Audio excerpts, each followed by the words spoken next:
Worms, amazing creatures. How they work, I just don't understand. How can something small and soft and squidgy eat eggshells? That is one of the great mysteries of the faith. But here in Devon, we have wormeries. And this is where Wilfred lives. And sorry, he's asked me not to stop tapping his house. He's just asleep at the moment, but he'll be up in a minute. This is where Wilfred lives, sorry Wilf, and his friends, and they produce, through eating the compost and the rubbish that we have in the garden and the eggshells, some fantastic liquid, which is known as wormwee. And this is in fact Wilfred's wonderful wormwee. Obviously we select particularly elderly male worms because they're up in the night peeing a lot more. Makes perfect sense.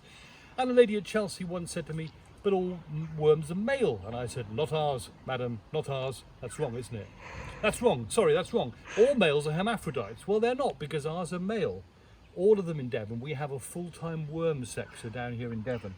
And Wilfred, look at my wormery. Thank you, Wilf.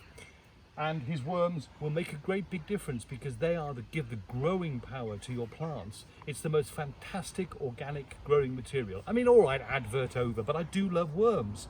And as Wilfred himself would say, worm, worm,